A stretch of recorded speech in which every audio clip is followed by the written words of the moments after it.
Hey everybody, welcome to Awkward Teenage Years. I'm your host tonight, Grant Bowen. We made it.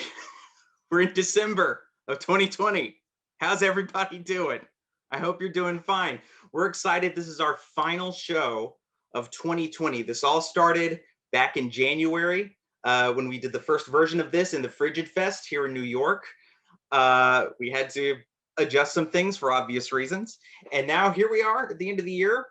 We've done so many of these live streams now, and we're so happy to have you here. We've got a great lineup of guests for you tonight, and David Martin. And we are going to present, for those of you who are new, this is a storytelling show. These are all true stories from our guests from their middle school and high school years, covering a wide range of topics: school, dating, parents, sports teams, cheerleaders, whatever, and ultimately coming of age. And we're so excited to have you here tonight. So let's get the show going. Our first guest tonight is, it's actually something new for us. We have a musical guest. He is a hip hop artist from Southern California. We're very excited to present him here tonight. Please welcome October 16.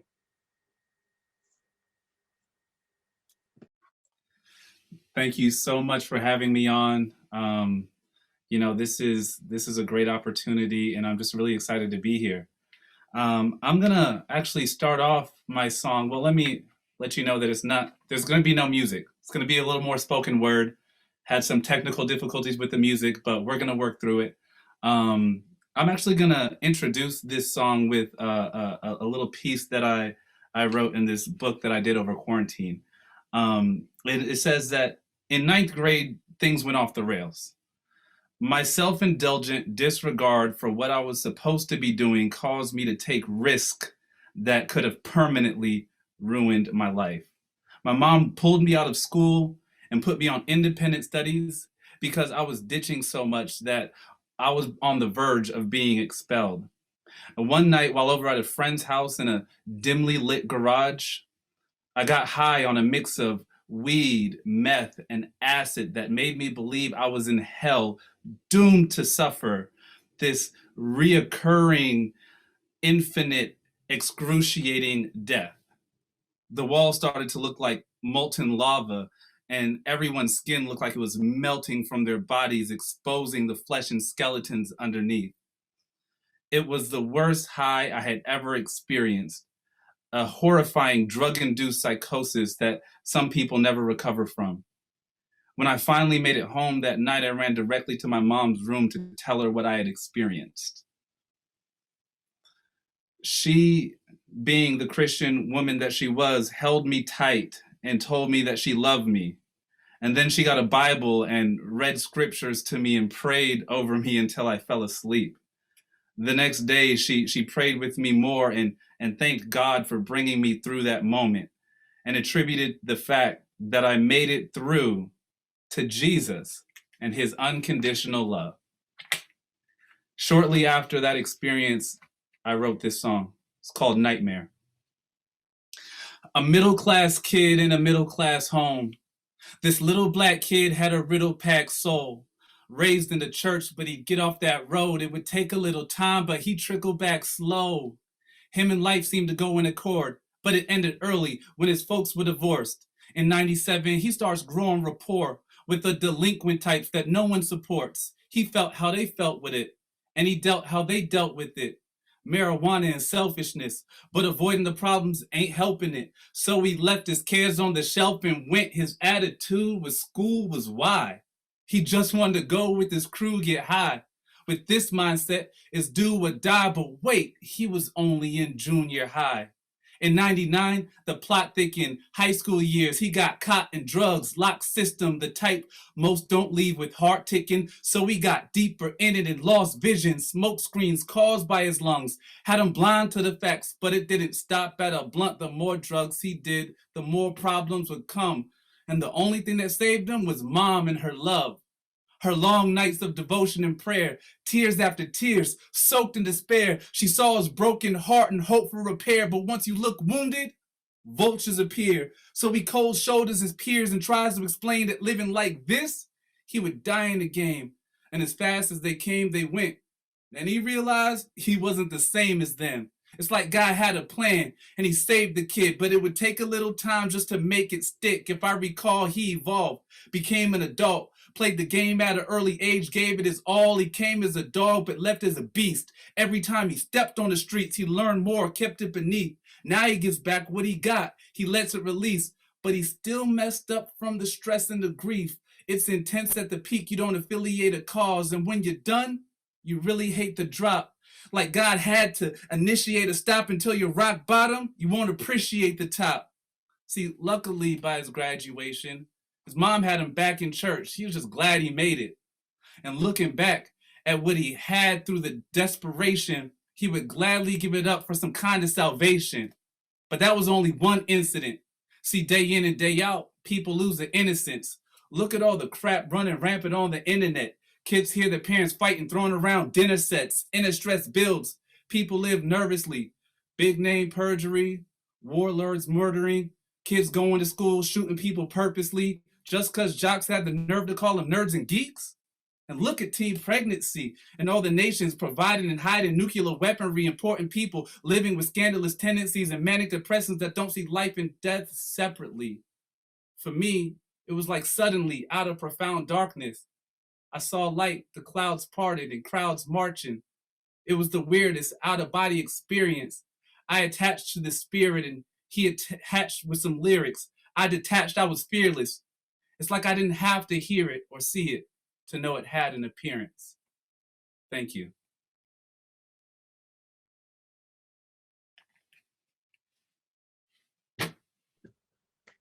Beautiful. Nice. Awesome. Damn. Thank you. Wow. I know you were worried a bit about the situation with the music earlier, but like, Right. you killed it, man.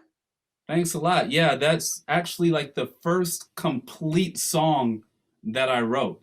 And it was in response to that really crazy experience that I had with that substance use. And you know, it's funny, my mom, you know, she's just kind of just devout Christian woman. And you know, I was raised in this like devout Christian house, and here I am, just this complete rebel. And so when all of that happened, you know, she used that to like convince me, like, see, you should have been in the church. and so and so, you know, you go from one end of the spectrum and you end up in the other end of the spectrum. And it's just it ends up being a wild experience. But I'm grateful for being able to make it out and have a story to tell. Nice, nice. That, hey, as someone who has traversed the spectrum himself, I can, I totally get what you're saying. Ah, man. Well, we're going to bring you back later in the show to do something else. So everyone stay tuned. If you want to hear more of October 16, he's coming right back. Everyone give it up one more time.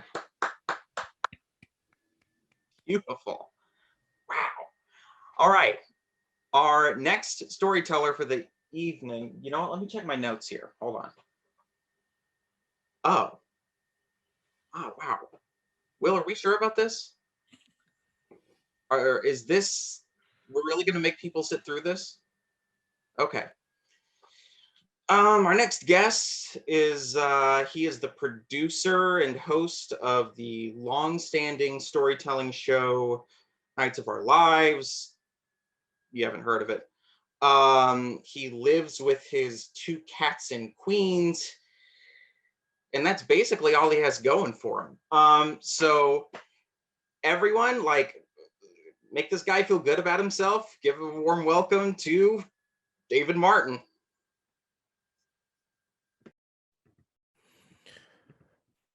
Wow. Thanks so much, Grant. That touched me. That was a really moving introduction. I think I've only ever been decent to you. I think I've only ever been nice to you. So I'm not quite sure what I've done to warrant such a, I mean, it was a broadside attack.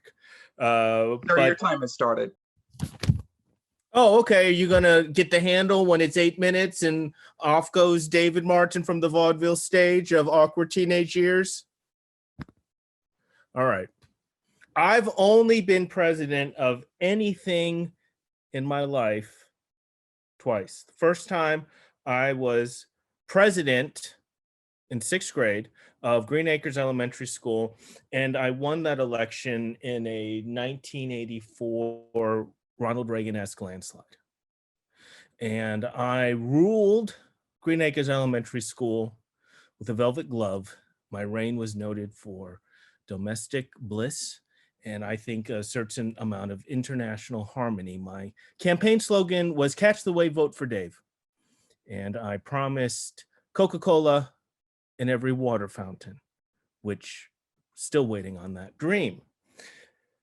Fast forward to junior year of high school, and I have been elected the prior spring president of Tri-M Honor Society. Now, nobody here should know what Tri-M is. I know Grant does, because Grant was as much of a nerd and reject as I was in high school. Tri-M is the Music Honor Society. The Tri stands for band, orchestra, and chorus. All right. So it's a real who's who of the cool kids. And I did not want to be president. That's a whole nother story, but I became president. Trust me, this guy here played the French horn, Mr. Mellophone right there. Damn, son, look at that. Look at that. Look at that outfit again. Okay. I did not want to, I had no interest in band outside of it was something you could put on your college application, and my friends were in it.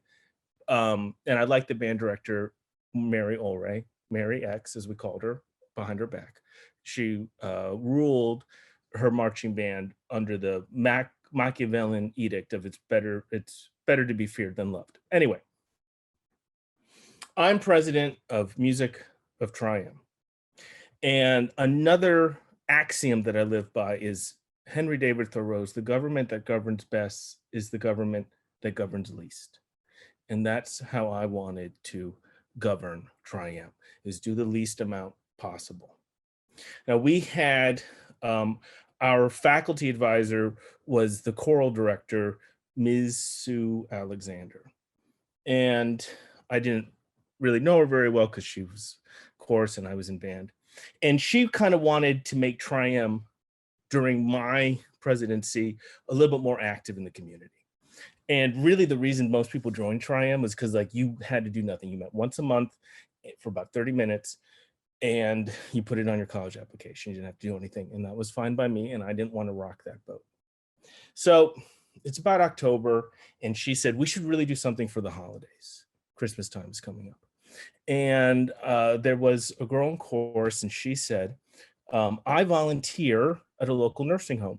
True story. I'm down in Virginia visiting my mother for Thanksgiving. I passed that same nursing home today, driving back from Fair Oaks Mall. She said, I volunteer at this nursing home. You know what we should do? We should go on a Saturday in December and sing carols to all the residents there. And I said, being the great leader that I was, so that's a really great idea. That's so lovely.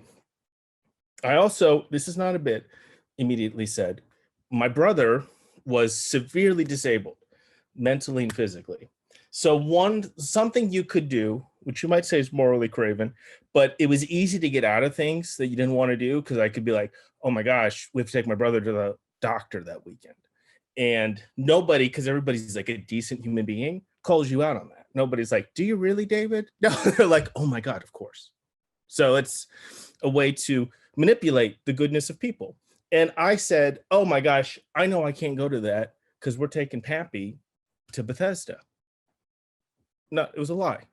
My buddy Kevin, the vice president, I'm looking at Will and Grant and they're like, we've already thought you were something reptilian and now we really think you're disgusting. My buddy Kevin McPherson, who is now is a psychiatrist, he served in the Army, he has a wonderful family.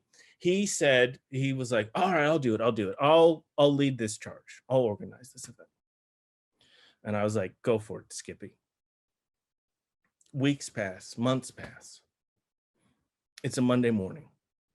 Kevin comes and picks me up at my home. He's driving his Pontiac.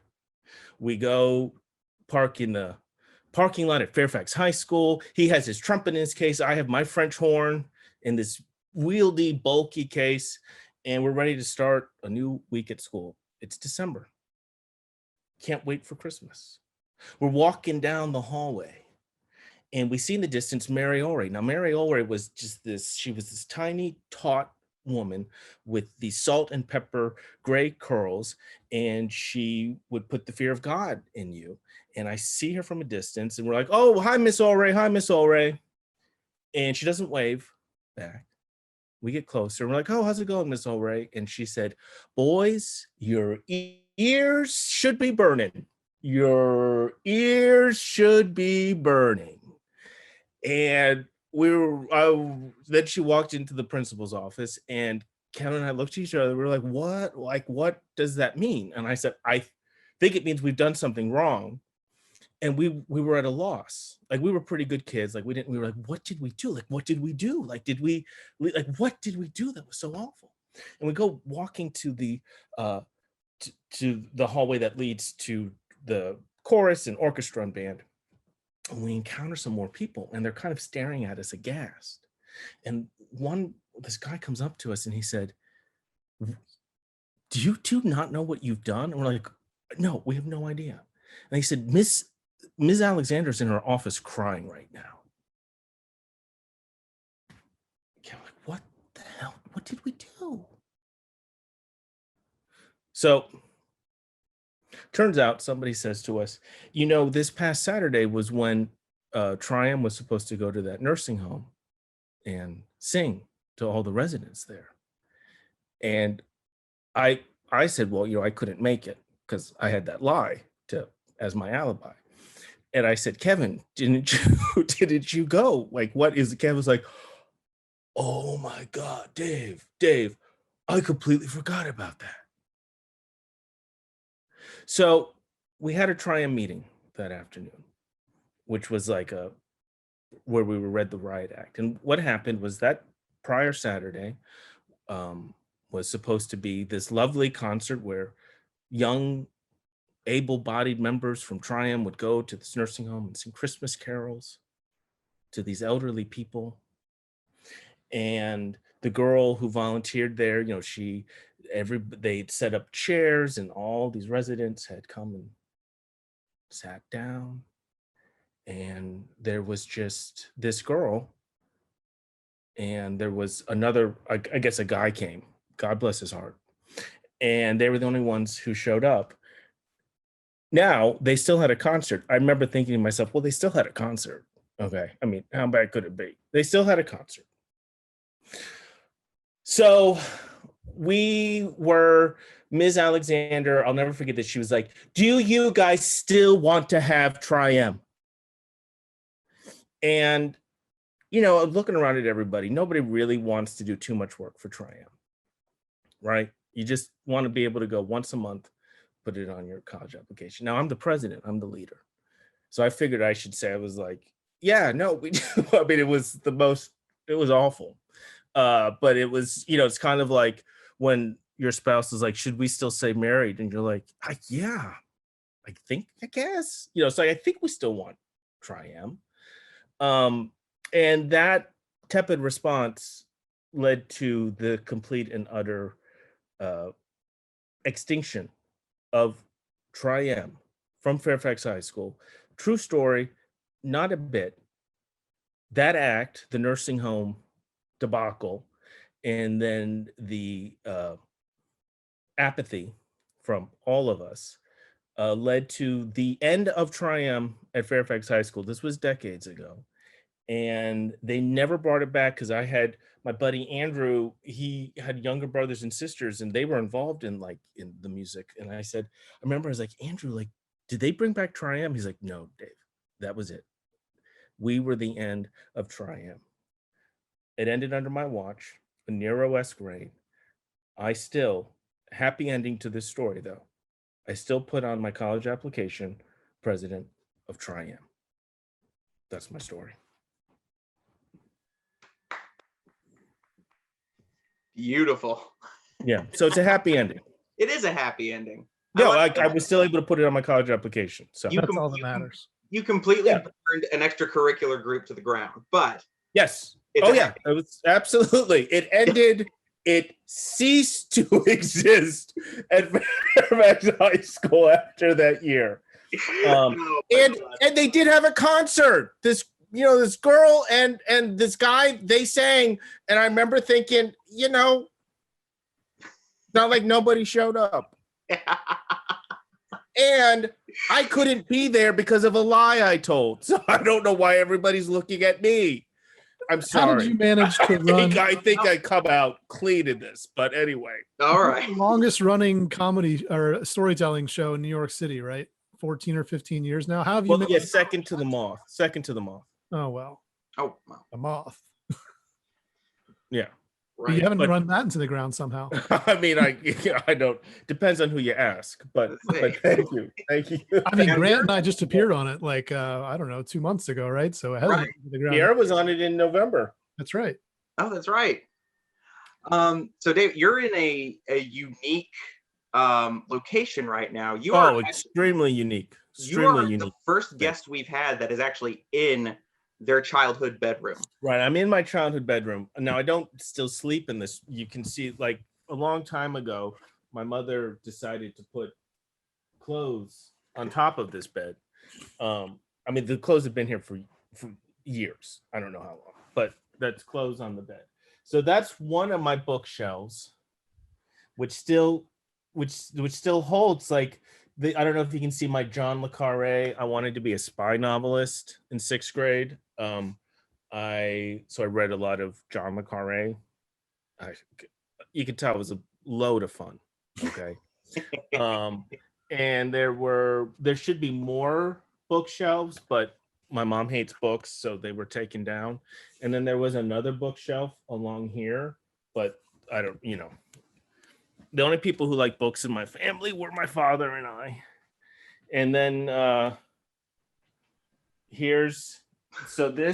this is, like I was saying earlier, this is like Pompeii. This is intact from, like, 1st grade. This door has not altered, and it has all these bumper stickers. So like Epcot. Don't ask me why I love the Toronto Blue Jays when I was growing up. I don't know why. Love the Dallas Cowboys. Tom Landry, Danny White, Tony Dorsett, Ed Too Tall Jones, Errol's. Does anybody remember Errol's video? This door I could sell this door on eBay. God knows for how much. Okay. So my dad loved guns. My mom wouldn't let him have a gun. But protected by 357 Magnum. I don't know. Can we see that here? Yep. Yeah, protected by 3. Yeah, she was like, if your father had a gun, he'd kill someone. And I was like, no, it's true, he would. But she was like, well, maybe I should have let him have a gun. But anyway, because it's a joke. And then on the back, WMAL, Norway, Epcot Center. So there you go. I mean, this couldn't be more exciting. That door. That is definitely the most glorious piece. No, it's amazing. It's really, really special. So what a treat for everyone tuning in tonight. Just a real treat. People are probably pinching themselves. We just took a detour that we rarely get to take on this show. Yeah. And Welcome. I think into 2020, it's a good way to go out. Yeah, if that doesn't sum up 2020, I don't know what does. All right, David, where can people find you? Well, I do Nights of Our Lives, and we're going to have our next show, which is on the Magnet stream, which is December 17th, Thursday, December 17th at 8:30. So you can just go to the Magnet website for Nights of Our Lives. And then I'm on Instagram at Al for Prez, AL_FOR_ the non-traditional spelling PREZ, Al for Prez. Nice. Thank you. Thank you for Thank you, coming. guys. No, my pleasure. Thank you. One more time for David. Beautiful. All right. Our next guest is she is a creative director, an entrepreneur, a storyteller, and a mama living between Brooklyn and Maine. We're very excited to have her. Please welcome Piera Gelardi. Thank you so much. Currently in Maine. Um, well, thank you so much for having me. It was a late summer afternoon and our buzzer rang. I knew it was our Craigslist roommate coming to check out the place. And the buzzer was broken. The button that let people in was broken. So I ran down the 5 flights of stairs. I flung open the door, and there he was, Bobby Webster, this beautiful boyish man wearing a mesh tank top, denim cutoffs, tube socks, with his hair swooped over his eye, and this just beautiful, twinkly-eyed, mischievous grin. And there was just something about Bobby's spirit that was irresistible. It was contagious, and I was immediately drawn to him. And we've been trying to find someone to rent our extra bedroom without luck for a while. And Bobby, visiting us from Craigslist, decided to take it right on the spot. Bobby was vivacious. He was hilarious and connected to the fabulous world of New York nightlife. He knew all the bouncers, the drag queens, the club kids, Lady Bunny, Richie Rich, James St. James, Astro Earl, it was the who's who of New York nightlife. And he go-go danced at the Cock and table hopped at Beige, and all of his friends called him Fun Bobby. I was 19 at the time, a girl from a small town in Maine, fresh off the lobster boat with ambitions for a big, more colorful life. I wanted a life full of culture. I dreamt of the big city since I was 12 years old, and I was just determined. I was finally in New York and determined to live my dream. And I was a sophomore at NYU, interning at a fashion magazine, babysitting to make money, and going out every night of the week. My appetite for New York was voracious, and I, just felt like I had wanted to live here for so long that I just wanted to soak it all in. And I was really attracted to Bobby's playfulness, his adventurousness, and what he brought out on me. But I was also super drawn to his access. I wanted to enter this big world of New York, and Bobby had the key. So I was his sidekick. I went everywhere with him. He said I was his little sister. And somehow, despite being this small town girl, Bobby was always proud and excited to have me by his side. He and his friends loved to dress me up for parties. They'd come over to pregame at our apartment, and he'd pull out a vintage prom dress from my closet and then have me put it on upside down so the pink tulle created this dramatic collar. And they'd get a credit card and use it as a stencil to give me a dramatic eyeshadow look. And when they were done dressing me up as their little doll, they'd give me the once-over, and Bobby would say, "Miss Girl, you better work." And then he'd fall into a fit of contagious giggles. When I was with Bobby, the whole new world opened up to me. I was wild, I was spontaneous, I was fabulous, skipping lines at clubs, meeting people, dancing on tables. I felt like anything was possible. I felt wild, alive, free. And, Bobby just had this magnetic quality to him, and opportunities were constantly coming to him. People wanted to have him at their parties. They wanted to shower him with gifts. He was just so full of potential. But there was something about Bobby that kept him from ascending. It was his inner saboteur, as RuPaul would call it. It just wouldn't let him win. He'd get a job at a high-end hotel like the Mercer and then show up 3 hours later and be fired on the spot. Or book a modeling job with Prada and then get dropped by his agent soon after for ghosting a gig. And he was always living way outside his means. He loved clothes, so when he had money, he'd spring for a silky turquoise Gucci shirt, even if he was struggling to pay the rent. Or he'd buy me a Jeremy Scott dress on a whim and then ask me to pay him back for it, even though I never asked that he buy it for me. And there was a kind of disturbing element to Bobby's fashion habit.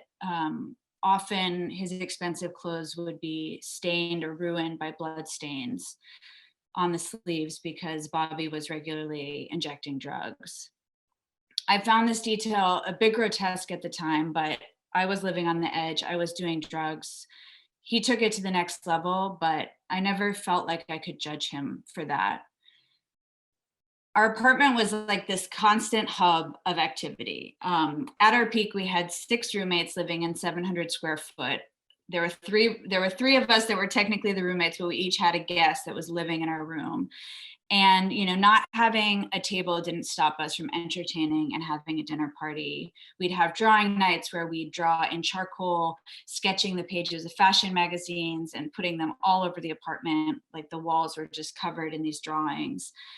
On summer nights, we would carry our TV to the silver reflective roof and have viewing parties on the rooftop when it was just too hot to bear in our apartment. And we'd run the extension cord down from the roof through a window so that we could play the TV up on the roof. And often Bobby would climb up into my loft bed and tell me things. We'd talk about our hopes and dreams for the future. He'd tell me painful stories about his past, stories of protecting his little sister from his stepdad, of abuse and heartbreak. He'd tell me about questionable things he was doing, and I didn't always know if he remembered what he was telling me.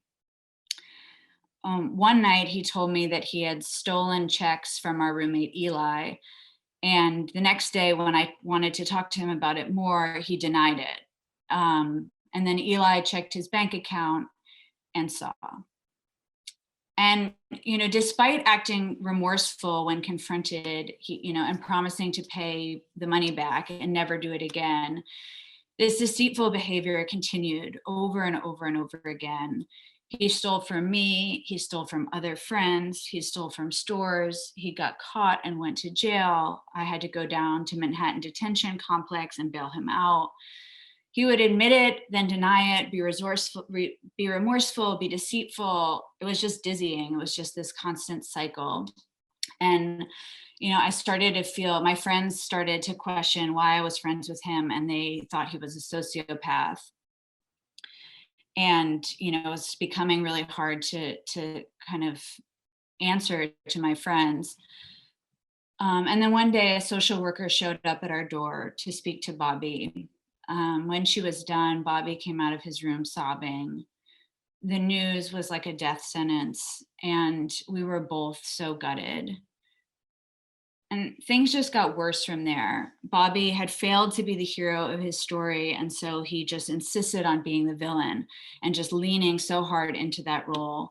Despite his past transgressions, I don't know why, but I just stayed solidly on Team Bobby. I love Bobby, and I wanted to see him get through this period, but he started to make it harder and harder and harder to toe that line.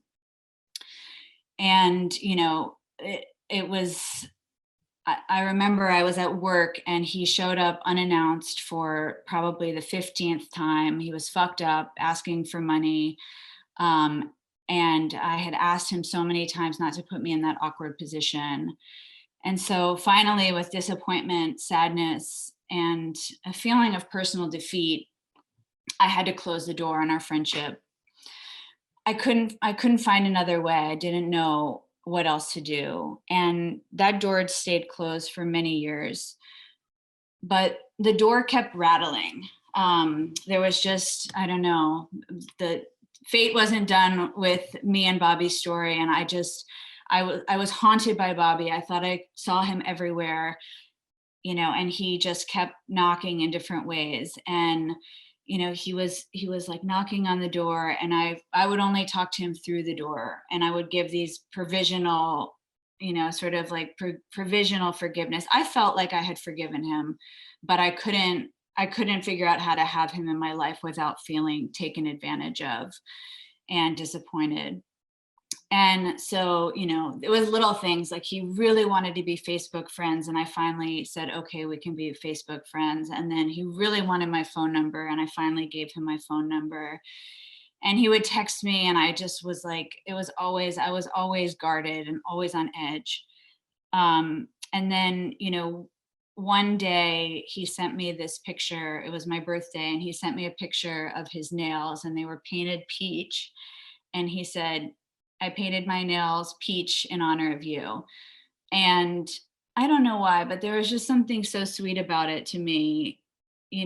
I mean, he was trying so hard. And then I looked back on the text messages, and there was just this, it was years and years and years of these texts of him showing he cared and me being so guarded.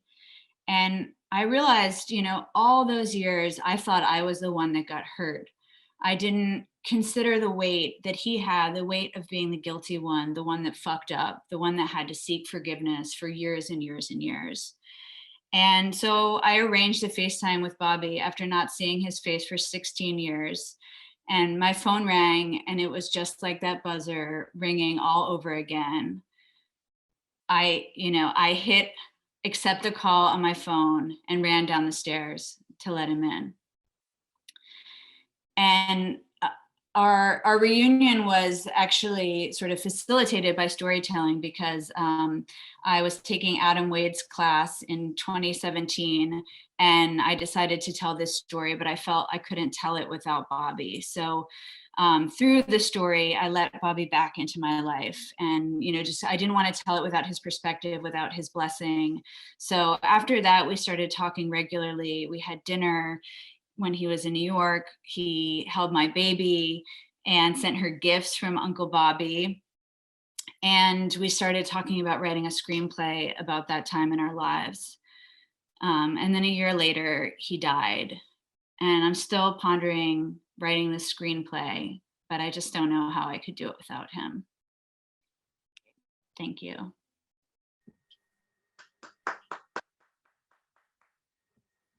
Wow. It's so like, you start that story with a very kind of romantic like idea of what it is to live in New York and the lifestyle and all that, and then you really take us through it with this relationship. And I think I think we've all had our fair share of friendships that have gone sour and everything, but it's really beautiful that you got to reconnect. Yeah, I'm so grateful for that, and I have storytelling to thank for it. Yeah, I'm so grateful that I got to kind of have that closure with him, and also give him that closure. I think what I realized is, like I said in the story, I always thought that I was the one that got hurt, and I hadn't really considered what it was from his perspective to be in so much pain in his life and to hurt so many people, and then have to work for so many years to kind of seek. It wasn't that I hadn't forgiven him, but sometimes you have these boundaries and they're there for a reason. Yeah. But he had to work so hard to sort of kind of feel like he had some redemption. Of course. No, yeah. It's a very beautiful story. And if we keep plugging Adam Wade on this show, he's gonna he's gonna owe us a commission. But anyway, Piera, where can we find you? You got anything coming up? Tell us where we can see you next. I don't know where you can see me next. Do I have anything coming up? Not really. I'm actually training to be a dancercism instructor, which is a joyful form of cathartic dance. It's energy work disguised as a dance party. So I'll be starting to teach those classes in mid-December if anyone wants to dance out their demons. Nice. That sounds good. Definitely. Well, thank you guys. Thank you so much for joining us tonight. Give it up one more time for Piera. Thank you. All right, we are coming up to the part of the show that we like to call the PSA segment, because we really want to plug, as you know, there's a lot of organizations out there that are struggling right now because of this pandemic. So we always take time out of every show to plug two organizations that actually mean a lot to us. The first of those is Frigid New York. They are a downtown theater company here in Manhattan, where I am. They're actually not far from where I live. They played a very crucial role in the formation of this show. It was through the Frigid Fest that we did the first version of this show, and we've kept the ball rolling ever since. They're great. They're pro artists. They're very enthusiastic, supportive community. You can find out more. They're doing live streams as well. You can find out more about their programming at frigid.nyc, and you can find them at Frigid New York on all of their social media. If you want to donate, you can go to frigid.nyc/donations, or you can go to their Patreon page on patreon.com/frigidnewyork. I'm a patron, Will's a patron. They've got some cool rewards levels on there. They're worth checking out. Give them a hand if you can. We also want to give a shout out to the Magnet Theater. The Magnet Theater is where, as Piera just said, we've all taken storytelling classes from Adam Wade. I can see David getting ready to roll his eyes here. Adam Wade and other instructors as well. They are one of the top improv schools and theaters in New York. If it weren't for Frigid, Awkward Teenagers wouldn't exist. If it weren't for the Magnet, we wouldn't be storytellers in the first place. So if you can check out their shows at twitch.tv/The Magnet Theater. You can follow them at Magnet Theater on all of their social media. And if you want to donate, you can go to magnettheater.com and click on the virtual shows banner, where you can buy a ticket to watch any of their shows, like Nights of Our Lives. So head over to Magnet Theater, check them out, help if you can.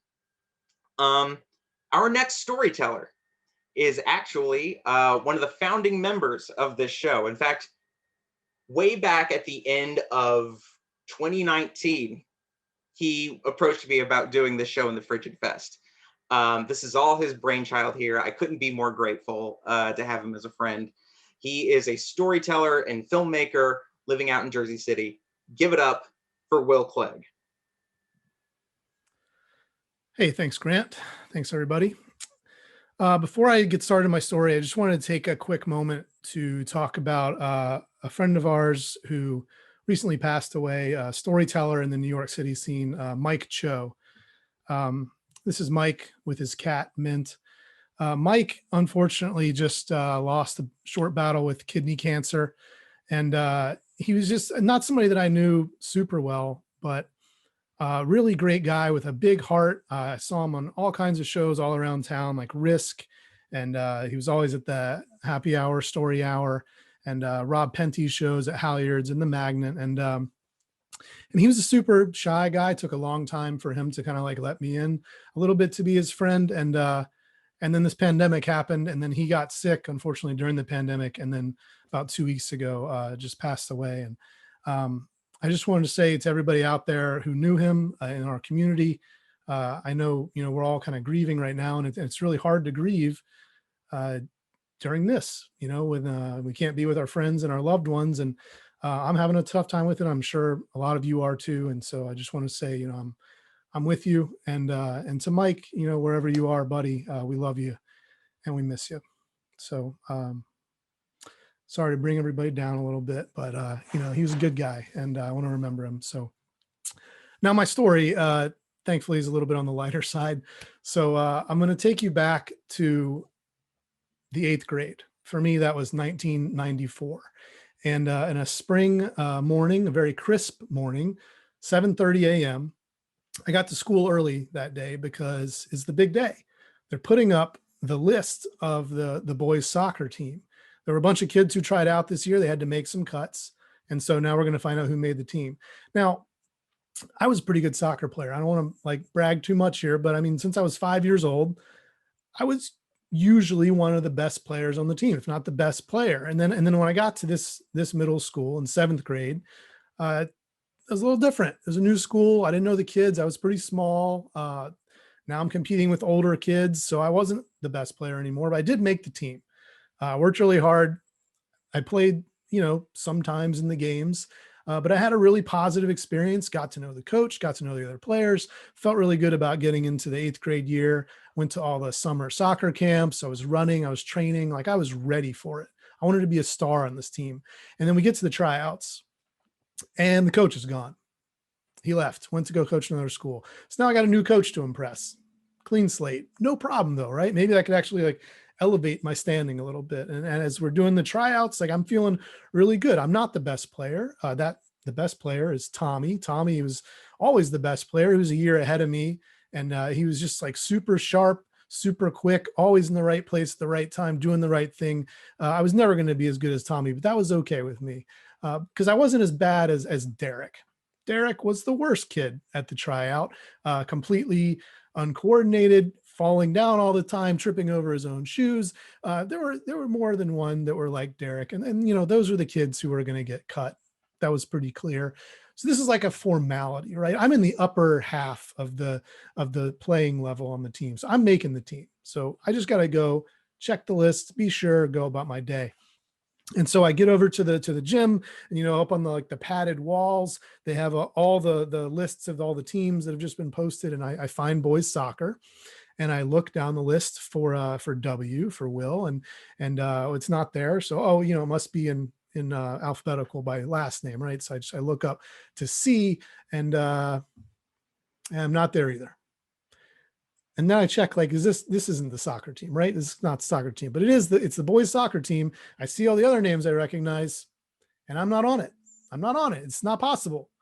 Like, I quit playing all the other sports. I used to play basketball and baseball and tennis, and I quit them all because soccer is my thing. So I got to be on the soccer team, but I'm not on the soccer team. And I'm starting to like want to tear my hair out. And then I see it right in the middle of the list.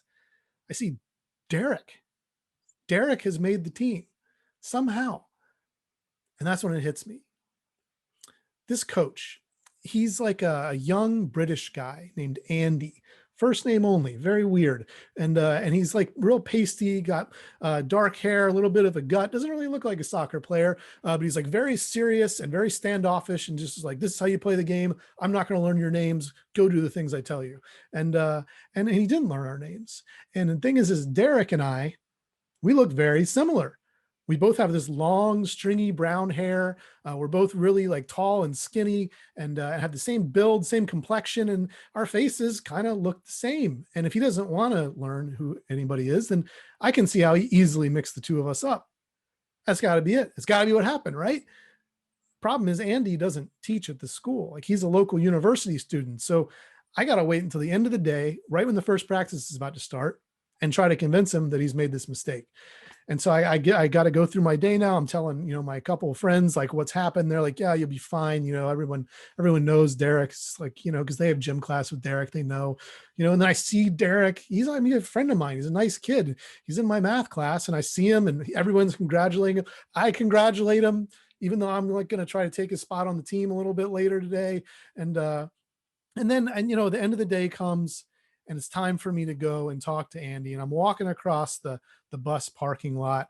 And now I'm like pretty nervous. I'm rethinking everything from the tryouts. Like, did he see that one pass that I hit, wrong? Or like when I missed the goal by a couple yards, or the one dribble I screwed up? Like, did he notice those little things? Like, maybe I'm not actually good enough to be on this team. I don't know. I'm questioning everything. And as I'm walking out from behind the gym comes Tommy. Now, Tommy, I should have also mentioned, he hates me.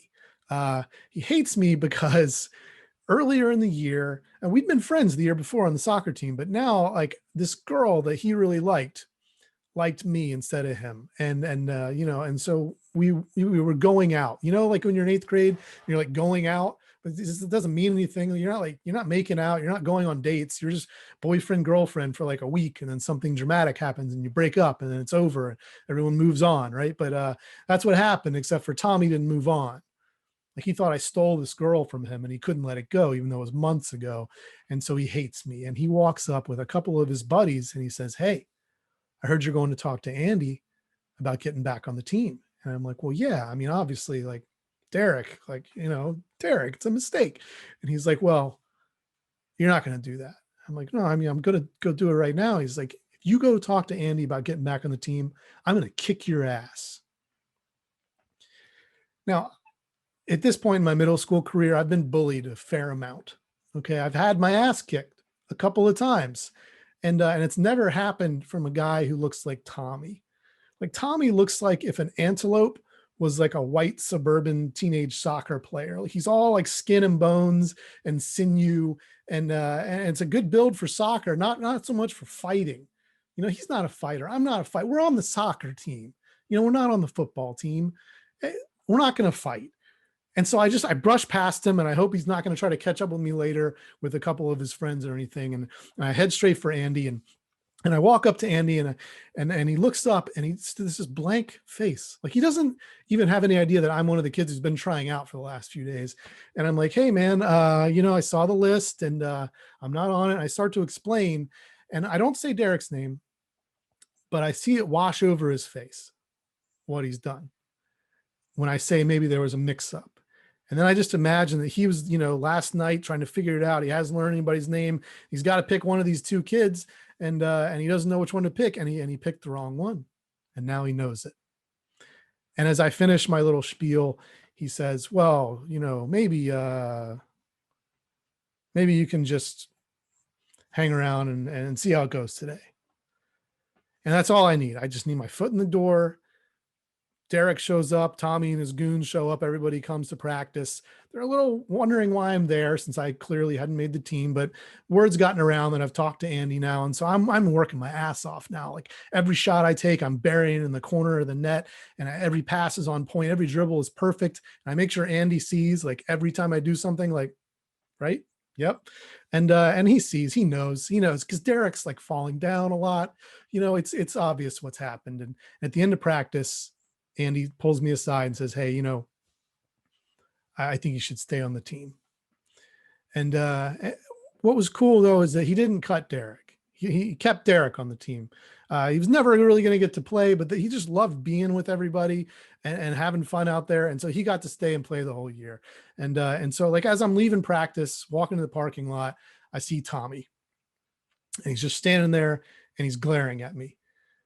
And I'm wondering, is this going to be it? But then I see that his mom is there too, like in the car waiting for him. And I guess he decides he's not going to kick my ass in front of his mom.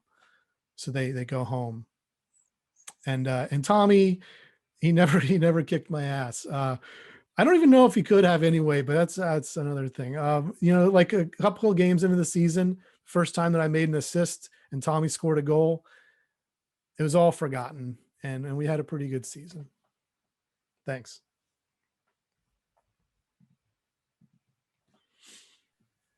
Oh man, that's just too good. That is too good. Being one of the best players on the team and being mistaken for one of the worst players on the team. Yep. It's beautiful. And as a Derek myself, I find that quite amusing.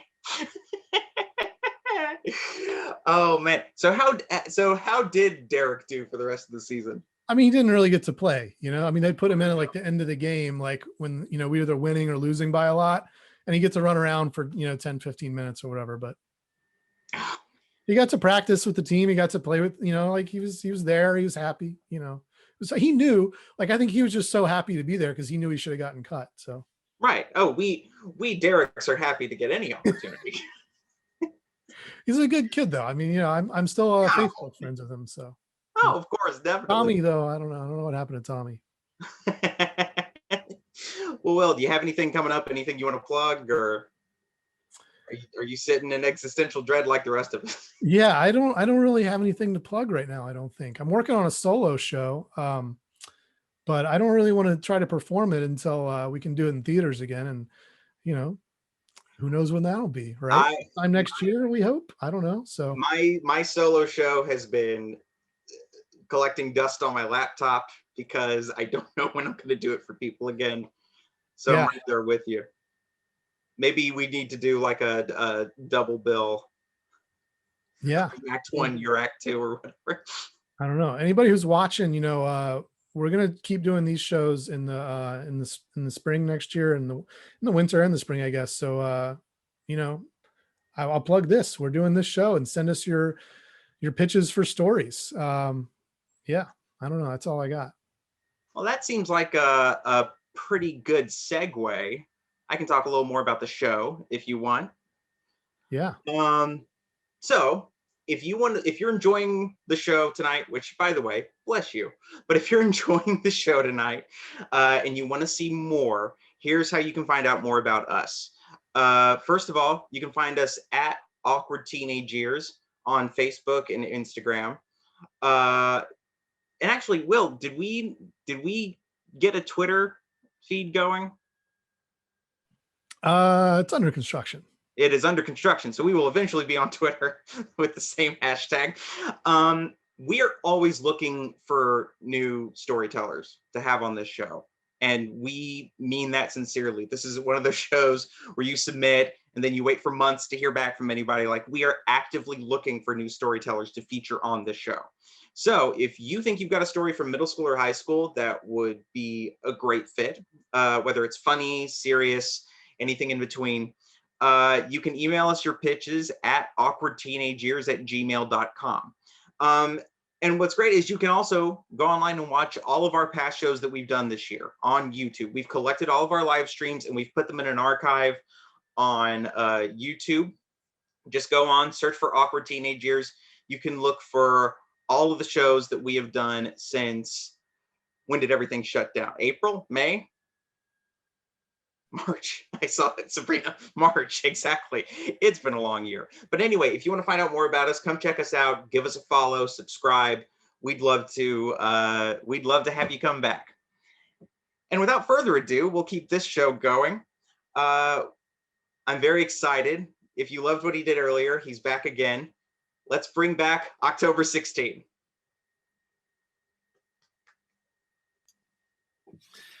Thanks a lot. I really appreciate it. And, this show has been awesome so far. Kudos to all the storytellers that have told such amazing stories. And I'm looking forward to the story coming up next.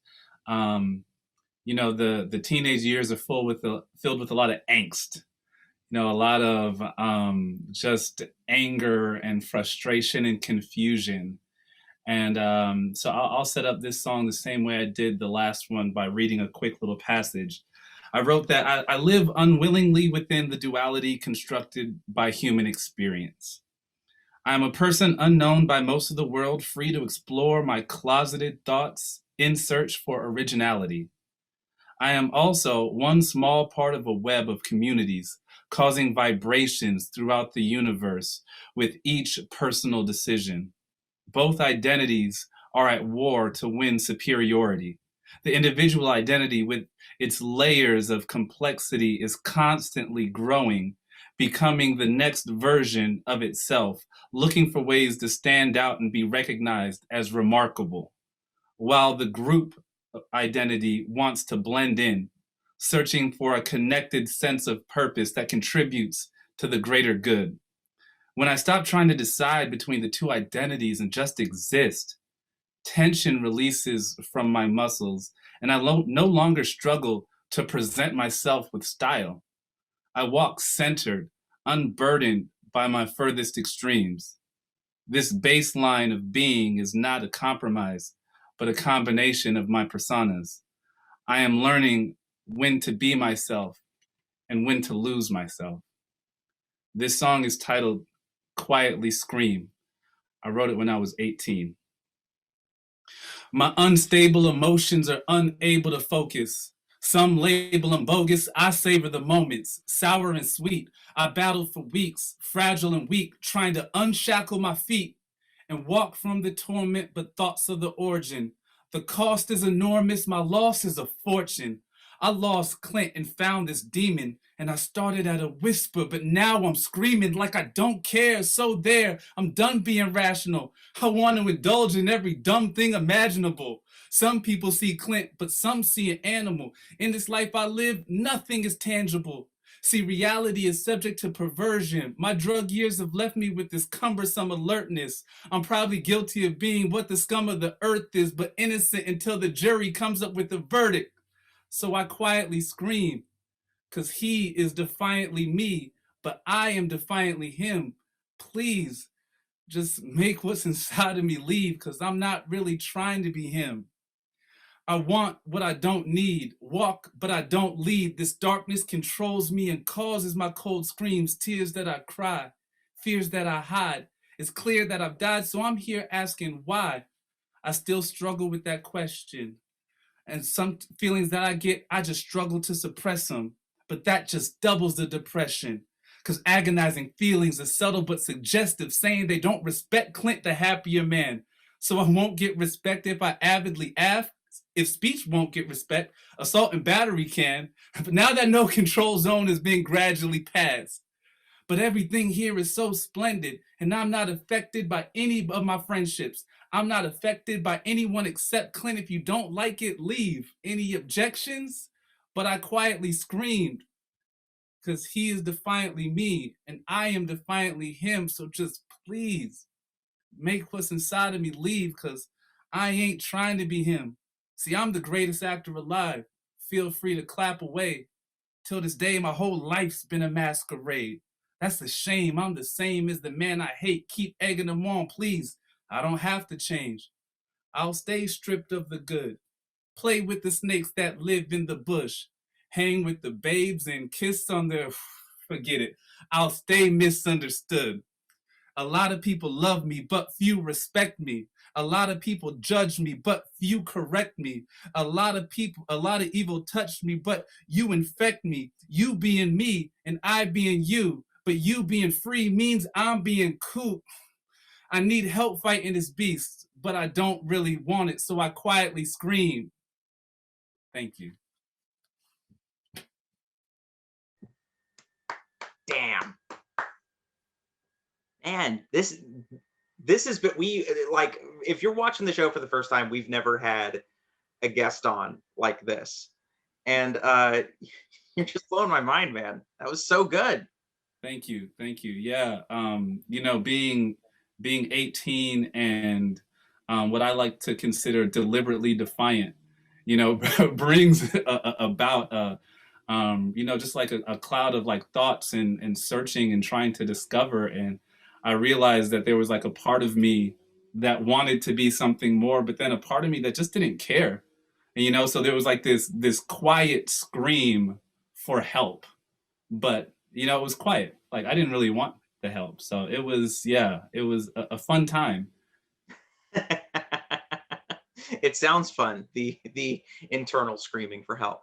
Absolutely. Okay, so if people want to follow October 16th, if people want to hear more of your stuff, where do they got to go? Yeah, the easiest place to go is my website. It's October and 16 spelled out, the whole thing, october16.com.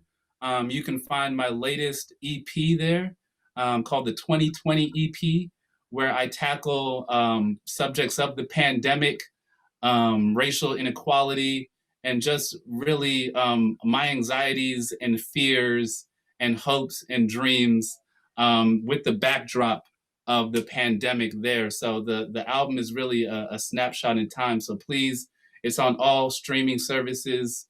October 16, 2020 EP, october16.com. And from there, you can find me everywhere. Nice. Beautiful. We've loved having you, man. And we'd love to have you back again. Well, we'd love to have everyone back again in the future, but like, absolute wonderful job. Give it up one more time for October 16th. Yeah, thanks for blazing the trail as a musical guest here for us for the first time. Yeah, absolutely. It's my pleasure. Who knows who else we're gonna have on here? So you're the first through the door. Awesome. All right, we're down to our final story of the night, but not the least story of the night. Our next guest is a stand-up comedian, writer, and actress. You might have seen her on The Marvelous Mrs. Maisel. We're very excited to have her. Give it up for Sabrina Piper. Hey guys, what is up? I am so excited for doing this. Just little heads up, it is a little X-rated. So if you're with family members or whatever, tell them to get the fuck out of the room. And that's the first fuck they'll hear of the night. So there you go. Yep, this goes all the way back to my senior year of high school. I was so excited to leave. Can't wait, right? But it was crazy. It was like October, and it was like 2 weeks before Halloween, right? The last Halloween of high school. And I got into a bad car accident, and I wound up like fucking up my whole leg, and my knee got crushed under the dashboard. So it was a mess, and I was freaking out because like I didn't know how I could like get down to like suck a dick on Halloween in 2 weeks. I was like, what am I gonna do? Everyone's coming home. What am I gonna do? And I was on crutches and there was just a lot to it, right? But I power through, I do it because I'm a warrior and I'm horny. So I drive myself 2 weeks later to this Halloween party. I was like, I'm going to do this, cast and all. I didn't care. I was like, it's on the other leg. Fuck it. Let's do this. I show up and I had on this very cute little outfit. I was a schoolgirl, titties everywhere. So I'm classing it up, you know, just trying to blossom into the adult I'm about to be in a few months from then. It was really fun. So we go to my friend Kane's house and he's having a whole party, and all my friends are like a year older than me. So they all had like graduated the year before. So some of them came back from college for whatever reason, which you really shouldn't do. Now that I'm an adult, like looking back, and I was like, why did they do that? Oh wait, they probably didn't make friends in college, right? First semester, and everyone's like, please don't hang out with us. Right. And it's so sad when you think about it, because I feel like in college, everyone's invited to Halloween. Like even that like weird kid, Dwayne, in the corner door, you're like, all right, Dwayne, you can come this time, but just tonight, Dwayne, and you're buying the alcohol. So yeah, they're at the party, and the guy that I wanted to hook up with, he wasn't there. Right. We were like all in the same friend group in high school. But the other guy who was in my friend group, he was hitting on me, and let's just call him Ben, because that's his name. So Ben was hitting on me pretty hard, staring at the titties. I don't know, might have had something to do with it. And we started drinking Jack Daniels. I took my first shot, right? I was like, ooh, my first shot of Jack Daniels, woo! And then I almost puked in the bathroom. So I really try to like hold myself together. But you know, what do you do when you come out of that situation? You act drunk, right? You're like, yeah, I feel it. This is the best party I've ever been to. Meanwhile, I'm like crying in the bathroom every 10 minutes because I'm still feeling the Jack Daniels go down. There was a lot to it, right? Honey, disgusting. Why do you do that? I don't know. But yeah, we're there, and you know, we start like kind of messing around. We're kind of flirting, right? So we go into the backyard and we start like hooking up a little bit, and his mom walks out on us. And she starts bugging out, right? And she's like, you can't do this. Like, you're underage, you're in a cast, you're a ginger, you both need to leave my house. There's too much to this. I was like, okay, fine, whatever, you know? So we go to my car, I drive us back to his place, and we're sitting outside of his house, hooking up in my car for whatever reason. Right. It's like we could move inside, but why do it? We're already here. That's it. And I don't know if you've ever hooked up in a car with a cast. Usually not the best situation, you know. Usually like in high school, if you're hooking up in a car, you have to go the back. I couldn't do that. I had to like take the seat all the way down and just be like, this is okay. This is okay. Just looking up at the sunroof or whatever. It's all right, you know. So we decide, we're like, all right, we're gonna try to like pull it all together, because now the car is looking like Titanic, right? And like I'm still like very immature at this point, so like mid hookup, I'm like, hee, look, I can draw a dick, right? And he's like, no, look at my dick. I'm like, look at this dick, right? It's bigger than yours. This is crazy. And then I like try to lick it, and he's like, stop. Just kidding. No, he was like very nice. Like he, you know, it was his first semester in college. But again, this was like pre-Me Too's a few years ago. And he came back and he just like kept asking me throughout hooking up. It was very good, but he was like, asked me for consent the whole time, right? And he was like, do I have consent to kiss you? I was like, yes, yes, yes. And then it's like, you know, he's coming around like trying to like open my doors. Like, do I have consent? And I'm like, I need help. I need help. I can't like hobble up your stairs. Okay. Like you can touch me, grab me anywhere, please. Help. I'm like falling over. I'm about to break the other leg. There's a lot, right? So we start hobbling into this house. And what he doesn't tell me is it's 3 flights of stairs in the house to get to his room. So I'm just like trying to be sexy going up these stairs with like a dead leg and like crutches, right? And in this like whole schoolgirl outfit, there's still a lot to this, right? So we get upstairs, and you know, like, don't mean to be graphic, but we turn the lights down, and then like he's like, you know, doing his thing. He gets undressed, and then I try to get undressed, but as I'm pulling my outfit down, I realize this thing's not coming off. Like however I put it on from above was fine earlier, but when I'm trying to take it off by the cast, it's not working out. So Ben, being so amazing and special, just said, who cares? And kept dry humping me. Because why not? You know, he was like, I'm going to give you a little sneak preview. And I was like, okay, where is it? You know, and he's just going and going and going. And then all of a sudden, he says, oh God. And I was like, yeah, I am that hot. But instead of complimenting me, I just feel the thud. And ladies, you know the thud. That's the dick. And I feel the dick. And then I feel another sensation, but it's like not around my pelvic area. It's more down my leg and then a dripping into my calves, which I then realized in like that second, I'm like, oh, he just came in my cast. Okay, right? And the worst part is like, I'm looking at him and he's like, oh, it dripped. And I'm like, how are you not more embarrassed? Like, what like he was just like, oh, well, there goes, you know? And I don't know if you guys have ever been casted, but you're not even like supposed to get those things wet. Like if you're in the shower and it like kind of dribbles, you're like, oh, fuck, oh, you know, you're like fucking with the plastic for like 40 minutes. It's terrible. Winds up getting even wetter because it's dripping, right? Casts? Cum? Not a good combo. You ever had cum on you afterwards for like a few minutes? Like you didn't wipe a certain spot? You know what it does? It gets all cakey. And it does that spider web thing. And it cakes up. So here I am. I have to now leave, right? So I'm cackling all the way to the car. And I cannot stop laughing. I cannot, right? And because of the laughing, he's like, well, fuck you. I'm not helping you down these stairs now. And I was like, I didn't consent to the cum.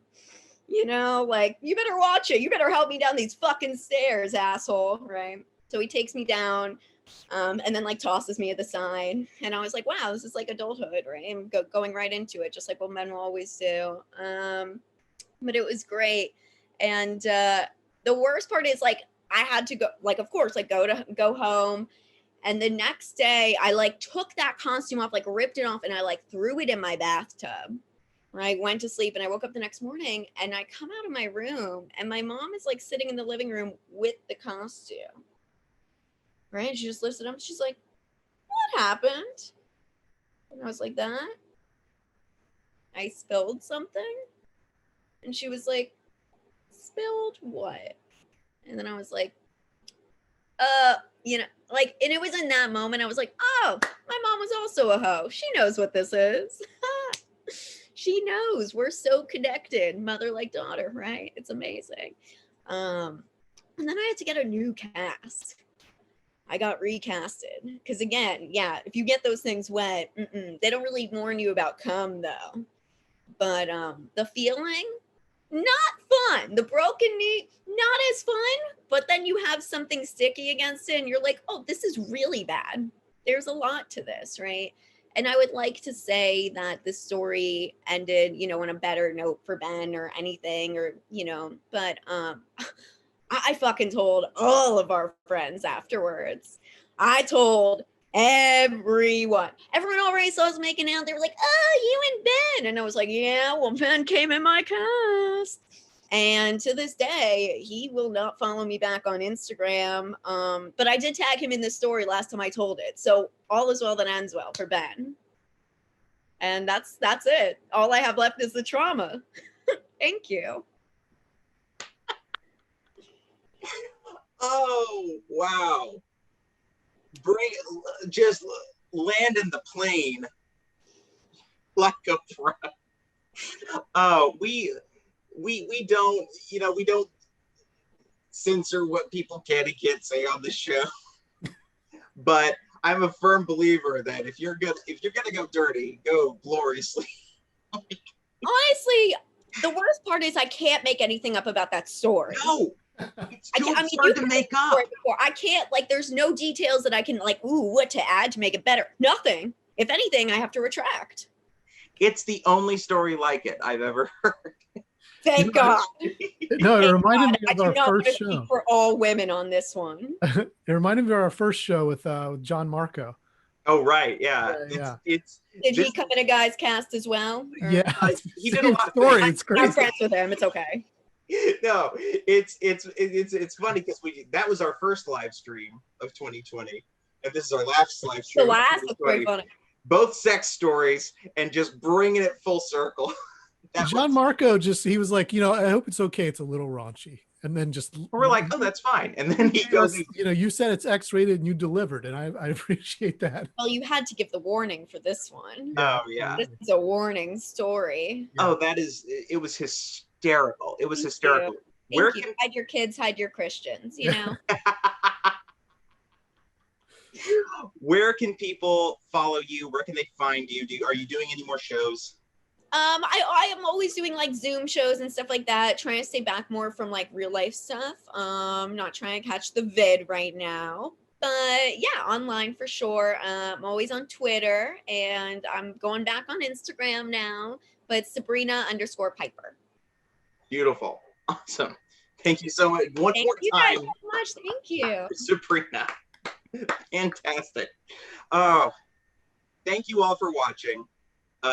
This was so much fun. We look forward to doing more of these in 2021, and we hope to have you back.